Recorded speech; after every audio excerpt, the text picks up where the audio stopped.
Sa ng Ama, ng Anak at ng Espiritu Santo. Amen. Sumainyo ang Panginoon. At sumaiyo rin. Mga kapatid, sa pasimula po ng ating pagdiriwang ng banal na misa upang tayo maging marapat makibahagi, aminin natin ang ating mga kasalanan. Inaamin ko sa makapangyarihang Diyos at sa inyo mga kapatid, na lubha akong nagkasala sa isip, sa salita at sa gawa, at sa aking pagkukulang. Kaya isinasamo ko sa mahal na Birheng Maria, sa lahat ng mga anghel at mga banal, at sa inyo mga kapatid na ako'y panalangin sa Panginoong ating Diyos. Kawan tayo na makapangyarihang Diyos, patawarin tayo sa ating mga kasalanan, at patnubayan tayong sa buhay na walang hanggan. Amen. Amen.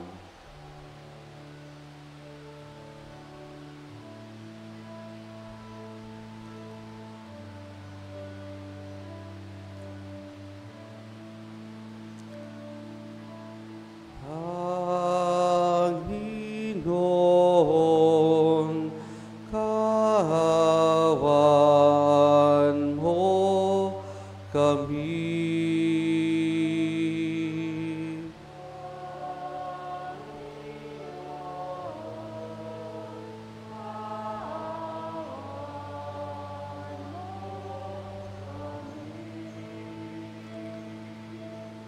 Kristo, kawan mo kami.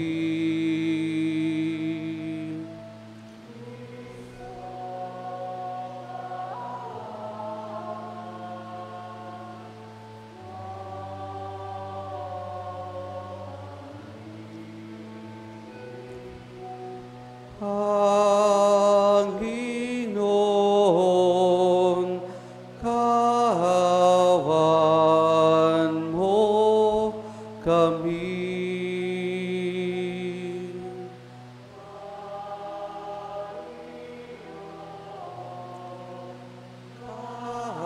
Kawan mo kami. Manalangin tayo. Ama naming makapangyarihan, ang pagkauliran at pag-aampon ng mga banal ay nilaan mo para ang kahinaan namin huwag humadlang sa pagtahak sa landas ng kaligtasan. Ipagkaloob mong kaming nagpaparangal sa pagsilang ni Santa Rita ng Cassia sa kalangitan ay makadulog sa iyo sa pagtalunton namin sa kanyang pinagdaanan sa pamamagitan ni Jesus kasama ng Espiritu Santo magpa sa walang hanggan. Amen.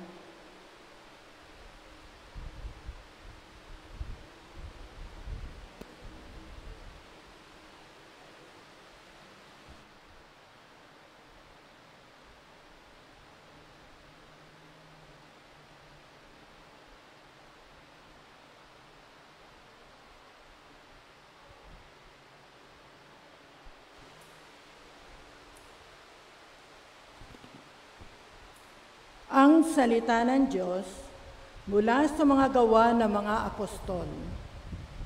Samantalang nasa Corinto si Apolos, si Pablo namay naglagos sa mga dakong bulubundukin ng lalawigan hanggang dumating sa Efeso. May natagpuan siya roon, ilang alagad, at tinatanong niya, "Tinatanggap ba ninyo ang Espiritu Santo nang sumasampalataya kayo?"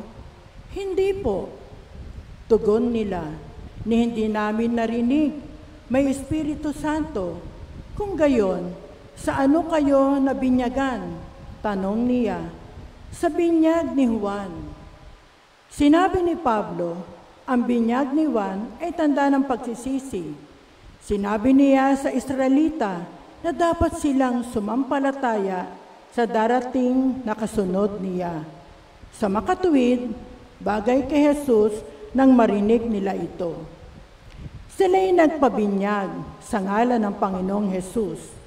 Ipinatong ni Pablo ang kanyang kamay sa kanila, bumaba sa kanila ang Espiritu Santo at sila'y nagsalita ng iba't ibang wika at pagpahayag ng salita ng Diyos. Humigit kumulang sa 12 lalaki. Sa loob ng 3 buwan, si Pablo'y pumasok sa sinagoga at nakikipagtalo sa mga naroon at buong tapang na ipinaliliwanag sa kanila kung ano ang paghahari ng Diyos. Ang salita ng Diyos. Salamat sa Diyos. Tanang mga kaharian, ang poong Diyos ay awitan. Tanang mga kaharian, ang poong Diyos ay awitan. O mag-alsa sana ang Diyos, ang kaaway, pakalatin, at ang mga namumuhing tumakas sa kanyang piling, kung paanong yaong ulap tinangay noong hangin. Gayon sila itataboy, gayon sila papalisin, at kung sa anong pagsakit sa apoy ay natutunaw, sa harap ng Panginoon, ang masama ay papanaw. Tanang mga kaharian, ang poong Diyos ay awitan. Ang lahat ay nagagalak, natutuwa at matuwid. Sa harapan nitong Diyos, galak nila'y di malirip. Awitan ng Panginoon, purihin ang kanyang ngalan. Ang pangalan niyang banal na galak na papurihan. Tanang mga kaharian, ang poong Diyos ay awitan. Ang Diyos na naroon sa tahanang niyang templo, tumingin sa ulat sanggalang na mga balo. May tahanan siyang laan sa sinumang nalulungkot. Ang bilanggo'y binabago upang sila ay malugod. Tanang mga kaharian, ang poong Diyos ay awitan.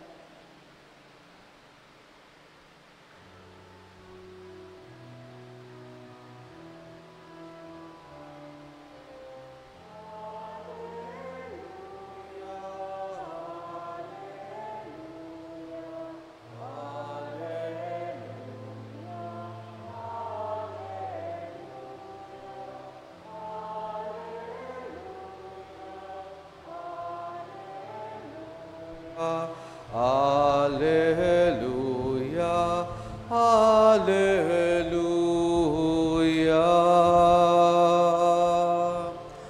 Alleluia.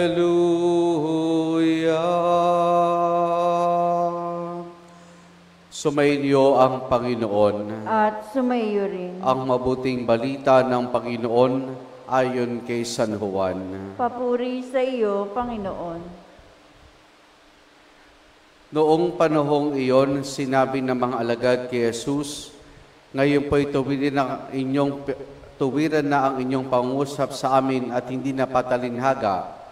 Alam na naming batid ninyo ang lahat ng bagay at hindi na kailangang tanong ininuman. Dahil dito, naniniwala kaming kayo mula sa Diyos. Sumagot si Jesus, naniniwala na ba kayo ngayon? Darating ang oras at ngayon na nga, na magkakawatak-watak kayo, magkakanya-kanya ang lakad kayo at iiwan ninyo ako. Gayon may hindi ako nag-iisa sapagkat kasama ko ang Ama. Sinabi ko ito sa inyo upang kayo magkaroon ng kapayapaan sa pakikipagkaisa sa akin.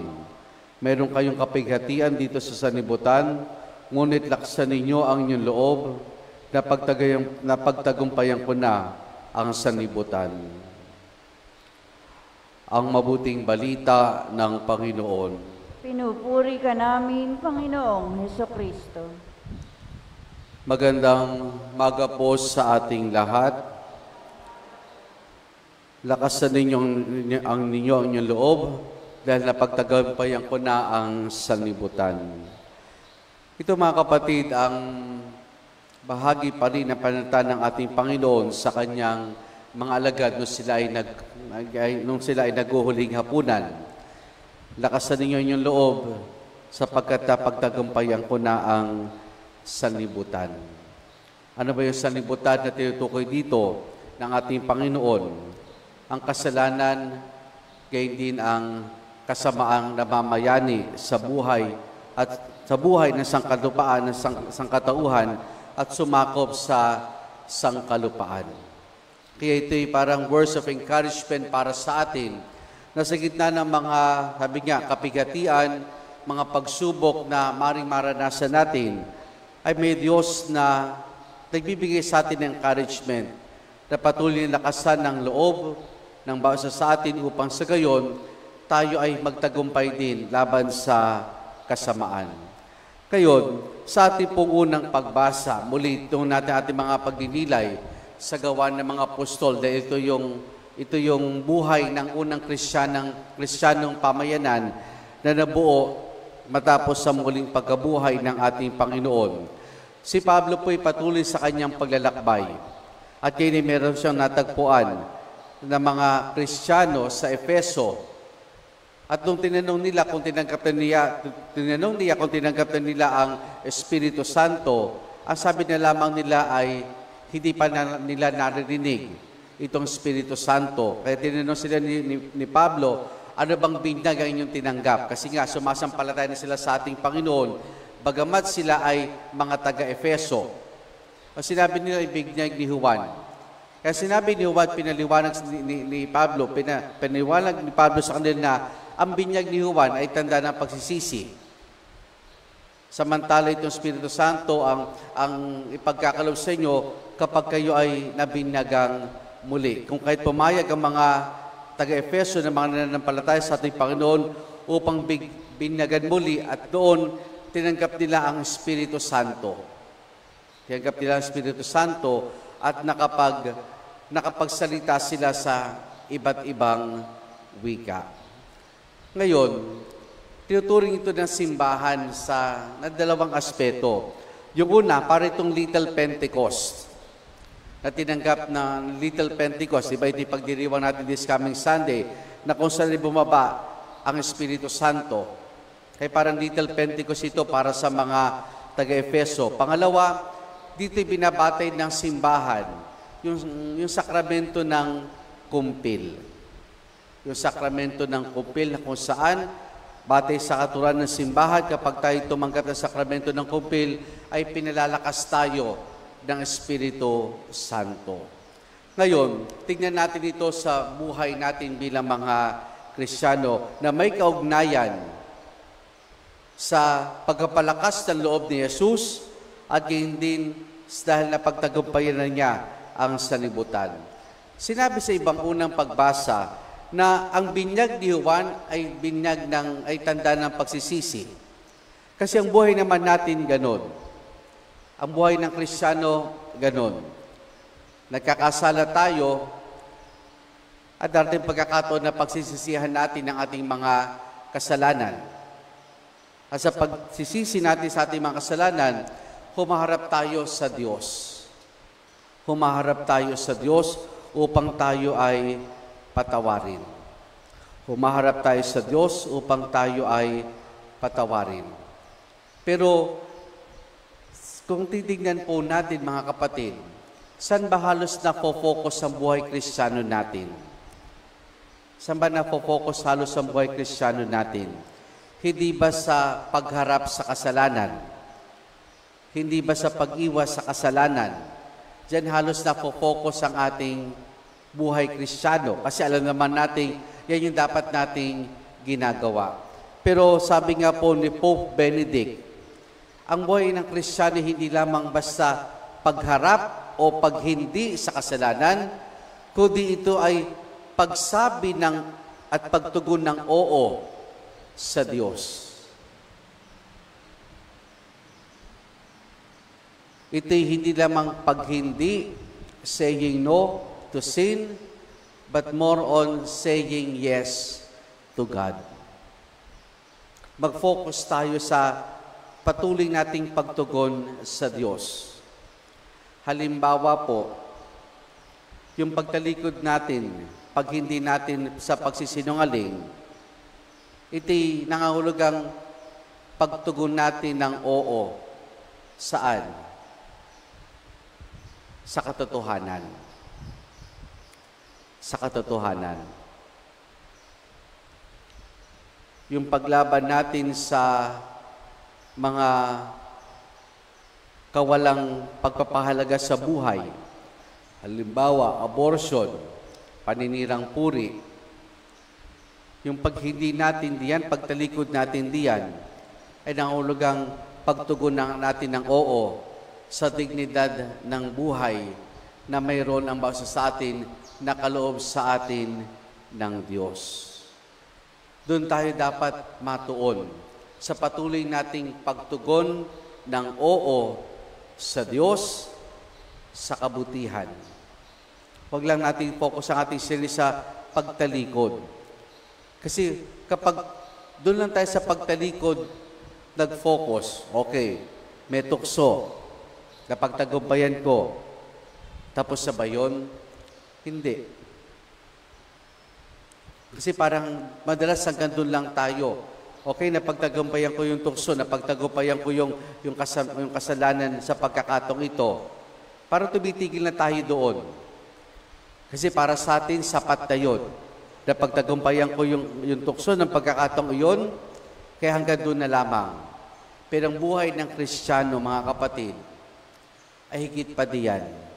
Kundi ang buhay ng Kristiyano ay higit sa pagtugon, sa kabutihan, sa kalooban ng Diyos. Doon dapat ma-focus ang ating mga sarili sa pagtugon natin sa kalooban ng Diyos at hindi lamang sa pagtanggi sa kasalanan. Tama na tumanggi tayo sa kasalanan, pero hindi doon nagtatapos. Kundi dapat tumugon tayo parati. Tumugon tayo parati sa kalooban ng Diyos. Sa ganitong pamamaraan, palalakasin ng Diyos ang ating mga loob at gayon din katulad ng ating Panginoon sa tulong ng Kanyang biyaya, kaya nating mapagtagumpayan ang sanlibutan. Amen.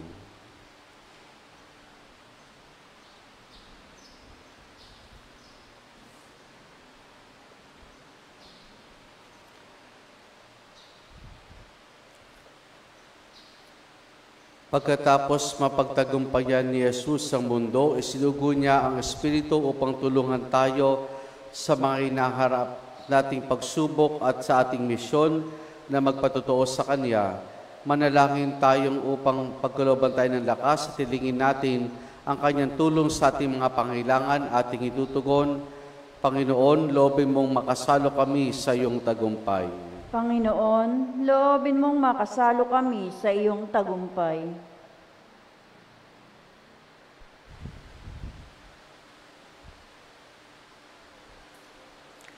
Ang mga inuusig, naway magkaroon ng lakas ng loob na manindigan sa kanilang paniniwala.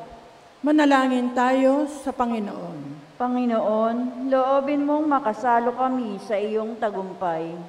Ang mga natutokso, naway mapaglabanan ang kanilang kahinaan sa pamagitan ng biyaya ng banal na Espiritu. Manalangin tayo sa Panginoon. Panginoon, loobin mong makasalo kami sa iyong tagumpay. Ang mga nag-aalay kay Kristo ng kanilang gawain, propesyon at negosyo, naway makatanggap ng lakas na pagtupad ng kanilang mga tungkulin sa Kristiyanong paraan. Manalangin tayo sa Panginoon. Panginoon, loobin mong makasalo kami sa iyong tagumpay. Ang mga may sakit, naway makaranas na nakapagpapagaling na haplos ng banal na Espiritu. Manalangin tayo sa Panginoon. Panginoon, loobin mong makasalo kami sa iyong tagumpay. Ang mga namayapang tapat sa Panginoon, naway magtamasa ng maningning na bukang liwayway, ng buhay na walang hanggan. Manalangin tayo sa Panginoon. Panginoon, loobin mong makasalo kami sa iyong tagumpay.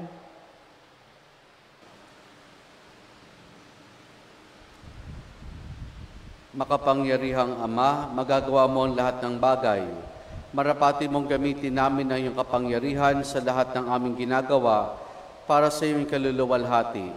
Hinihiling namin ito sa pamamagitan ni Jesus na aming Panginoon. Amen.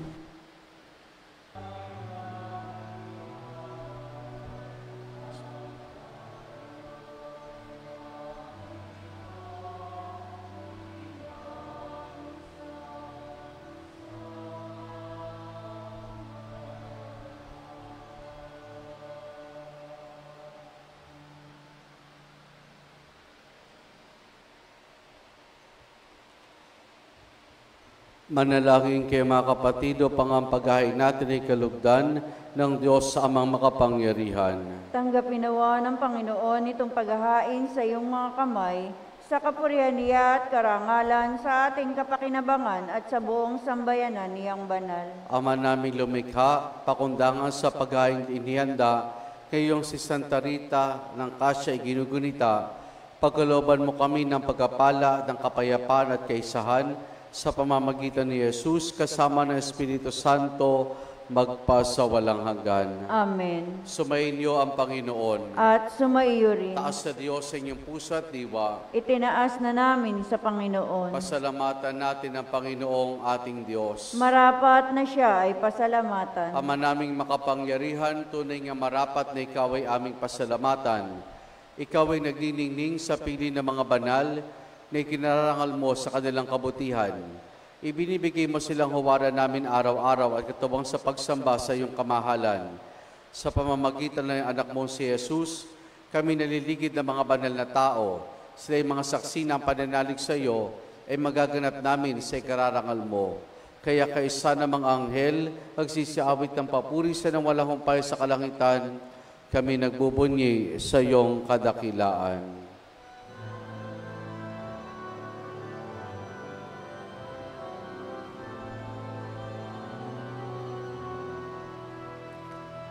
Santo, Santo, Santo, Panginoong Diyos, napupuno ang langit at lupa ng kadakilaan mo. Hosana, Hosana, Hosana sa kaitaasan. Hosana, Hosana, Hosana sa kaitaasan. Pinagpala ang naparirito sa ngalan ng Panginoon. Hosana, Hosana, Hosana sa kaitaasan. Hosana, Hosana, Hosana sa kaitaasan.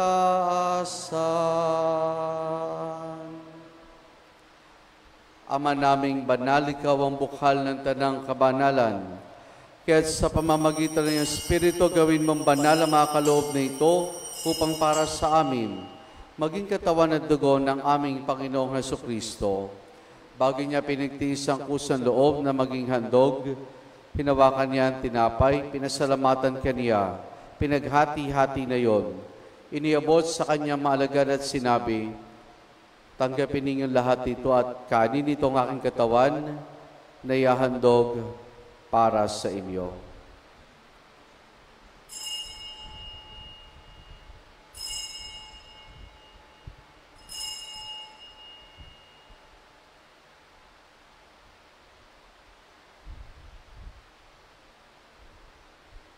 Gayun din naman nang matapos ang hapunan, hinawakan niya ang kalis. Muli kanyang pinasalamatan. Iniabot niyang kalis sa kanyang maalagad at sinabi, tanggapin ninyo lahat ito at inumin itong kalis ng aking dugo, ng bago't walang hanggang tipan. Ang aking dugo na ibubuhos para sa inyo at para sa lahat sa kapagpapatawad ng mga kasalanan. Gawin ninyo ito sa pag-alaala sa akin.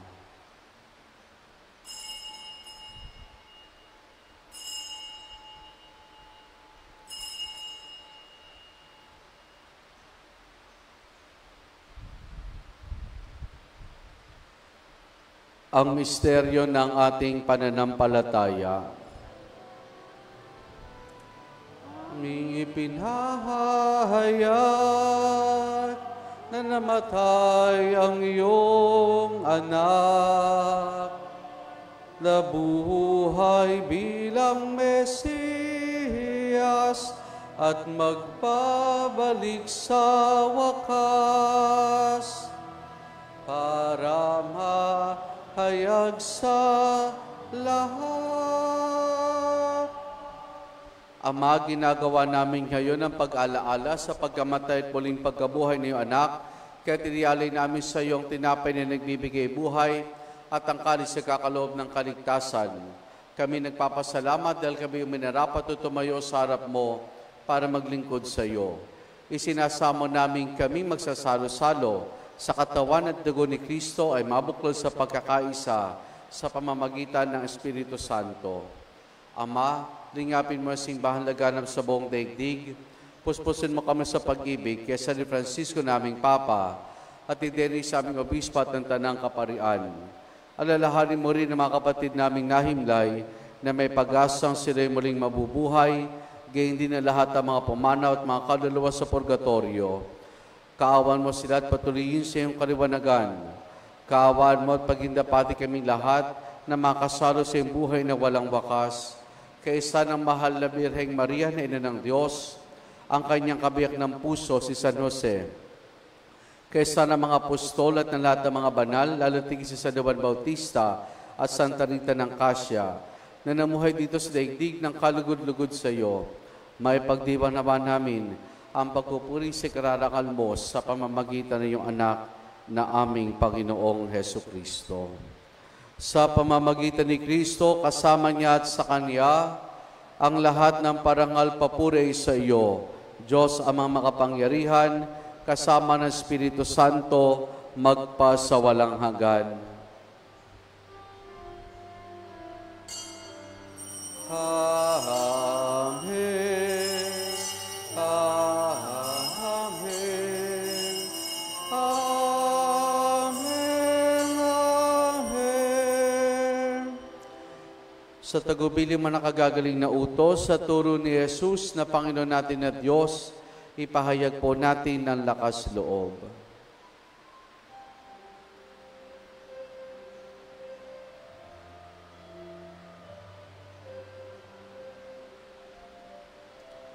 Amanan, sumasalangit ka, sambahin ang ngalan mo, mapasamin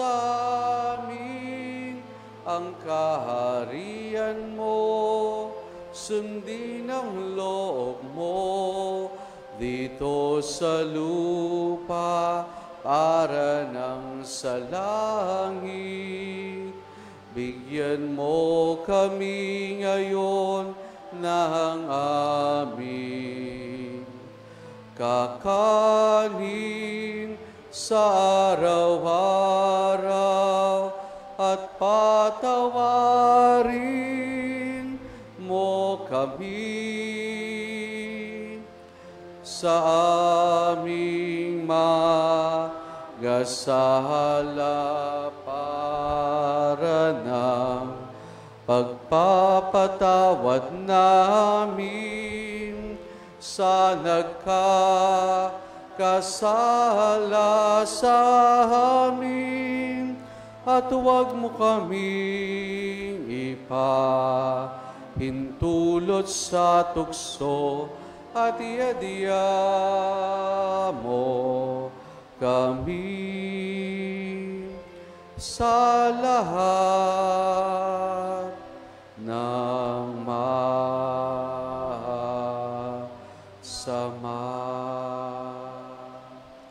Hinihiling namin kay Media sa lahat ng masama, pagkalooban ng kapayapaan, araw-araw iligtas sa kasalanan, at ilayos lahat ng kapahamakan, samantalang aming masayang pinananabikan ang dakilang araw ng pagkapahayag ng tagapagligtas naming si Jesucristo.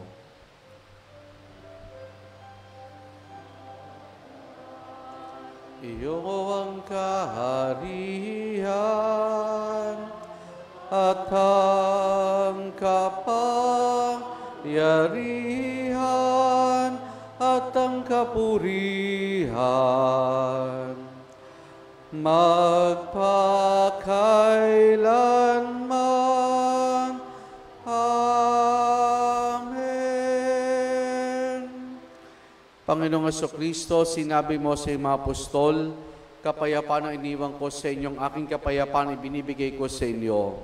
Tunghayan mo ang aming pananampalataya at huwag ang aming mga pagkakasala. Pagkalooban mo kami ng kapayapaan at pagkakaisa ayon sa iyong kalooban, kasama ng Espiritu Santo magpa sa walang hanggan. Amen. Ang kapayapaan ng Panginoon ay lagi nawang sumainyo. At sumaiyo rin. Mga kapatid, maghangad at magbahagi tayo ng kapayapaan ni Jesus sa isa't isa. Peace be with Peace be with you. you po.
Narito si Jesus, ang kordero ng Diyos. Siya nagaling sa mga kasalanan ng sanlibutan. Mapalad ang mga inaanyayahan niya makiisa sa kanyang banal na piging. Panginoon, hindi ako karapat-dapat na magpatuloy sa iyo, ngunit sa isang salita mo lamang ay gagaling na ako.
Manalangin tayo. Ama naming mapagmahal, ang aming pakikinabang ngayong ginugunita si Santa Rita ng Cassia ay magpabanal nawa sa aming kalooban upang kami pagindapating makasalo sa iyong sariling buhay sa pamamagitan ni Jesus kasama ng Espiritu Santo magpasawalang hanggan. Amen. Sumainyo ang Panginoon At sumayo rin. at pagpalain tayong lahat ng mabutit mapagmahal na Diyos Ama, Anak at Espiritu Santo. Amen. Naialay na natin ang pagdiriwan ng banal na misa, humatayang taglayang kapayapaan at pag-ibig ng Panginoon. Salamat sa Diyos. Purihin po natin ang ating Panginoon.